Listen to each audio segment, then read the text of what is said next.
I think I know why most relationships fail, and I'm referring specifically to romantic relationships. I think they fail because of asymmetries, and there are many ways in which a relationship can be asymmetric. The analogy that I like to use for a healthy relationship is one where both partners are like two columns holding up something of substance, something meaningful, something important. That something would be the relationship itself. And if any of these columns is weak, then it will start to form fissures and cracks and break under the weight of that relationship. Or if a column doesn't have the same height or the same ability to hold the weight, then a lot of the weight of the relationship will overburden one of the columns. And oftentimes these asymmetries occur. Well, we're all different. Everyone's different. Everyone is a different capacity. Everyone is in a different place emotionally, developmentally. Some people bring a lot of baggage into a relationship, but I think more often than not, the baggage is developed over the course of the relationship, and the asymmetries develop after the two people move in together. There are, of course, asymmetries already present when you come together, and that's part of getting to know someone and figuring out whether there is compatibility there. But assuming that the compatibility is there, and that both columns are equally strong when they come together and form a bond and form a romantic relationship, a long-term relationship together, it's often the case that one or both of the columns of these people is going to start to crack and break under the weight of the relationship. And the reason this happens is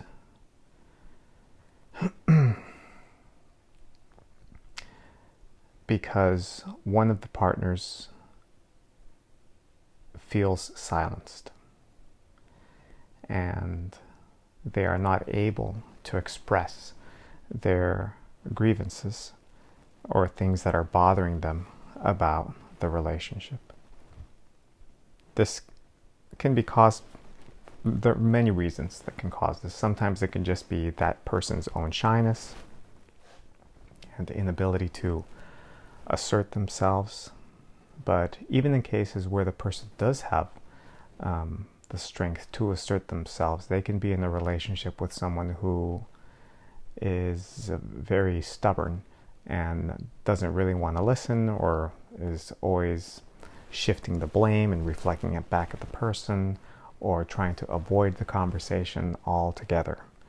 And oftentimes these personality traits are very subconscious to the person that does them, and they don't realize it. And what happens over time is the other partner, who has early on in the relationship attempted to express their feelings, has learned to essentially self-erase and cancel out their voice in the relationship. Unfortunately, those feelings don't go away. What happens is they stay. In my last feelings video, I talked about how we are emotionally, human beings are batteries that are designed to store negative feelings.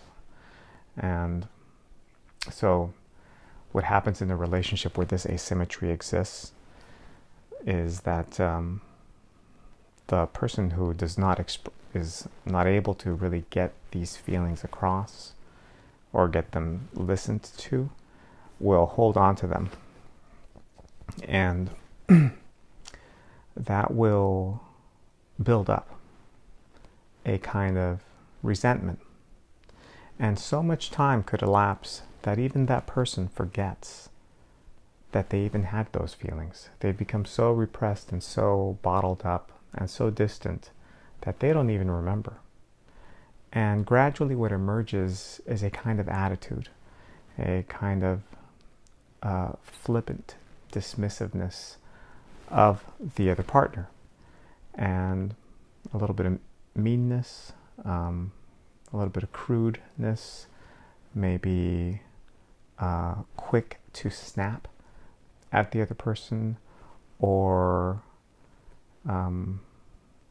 being triggered by really small and insignificant things,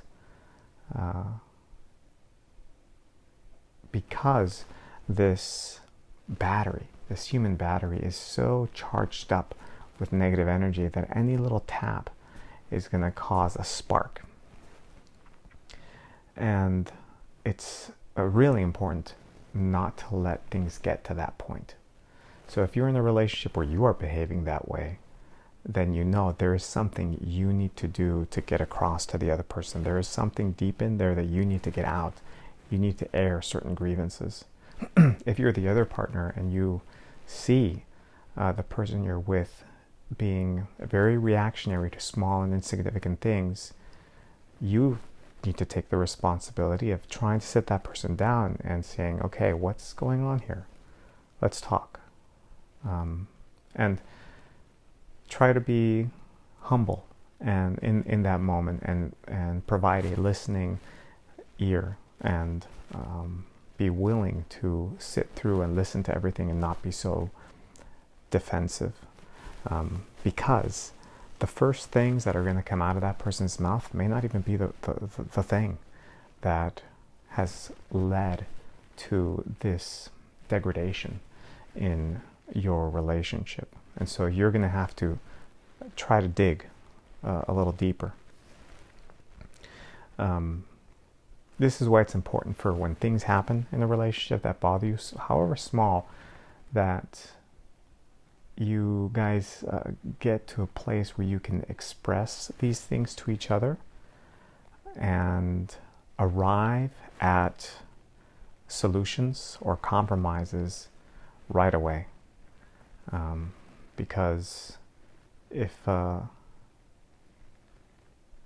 you don't, especially if that rejection is asymmetrical, where it's always one partner that is shutting down the grievances of the other, and this other partner has grievances and the other partner does not shut them up at all, this can cause an enormous amount of imbalance in the relationship, and it will eventually collapse. The same thing happens to a structure, a building.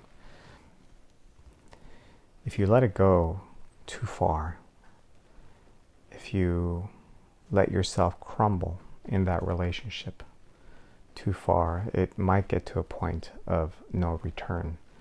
And all it's going to take is a stranger, an old friend, someone else to come back into your life and provide that listening ear to you that will give you so much relief and so much satisfaction that you will feel yourself completely swayed in that person's direction, and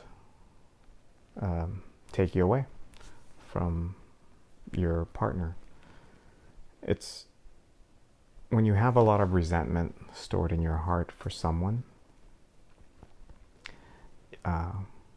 even though you might feel tempted to blame the other person for that resentment forming inside of you, it's really your responsibility to make sure that those feelings get addressed, because they are your feelings. And no matter how much resistance you get from your partner, You got into this relationship with this person, so hopefully you may have picked up on the fact that they were like this already. And that means that the challenge on you is to penetrate through that barrier. You need to make sure that you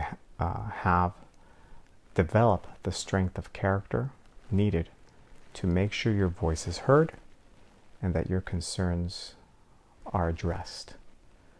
Don't just assume and accept that because there is resistance and stubbornness by your partner, that you should just close up, retreat, and self-erase. That is a mistake. You need to stand up for yourself. And if you don't, then you're letting the relationship crumble and fall apart. There are many ways in which these asymmetries can manifest. Imagine that there is someone who is very expressive of their grievances to the point of it being kind of ridiculous, where they are grieving of everything every single day, and maybe not even just about the partner, but about their life, about their past. This would be an example of someone perhaps who has who hasn't only developed baggage over the course of your relationship, but has brought a lot of baggage into it. And there you are as the partner, taking in all of this emotional overload. But that's going to put you in a situation where there is a complete asymmetry, and it's going to completely drain you.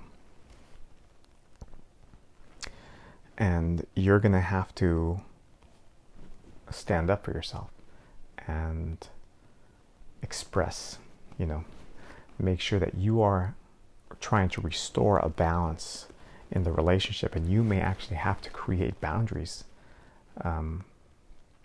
for how much that person can burden you with their emotional trauma. So I think this was a really important message to get out there.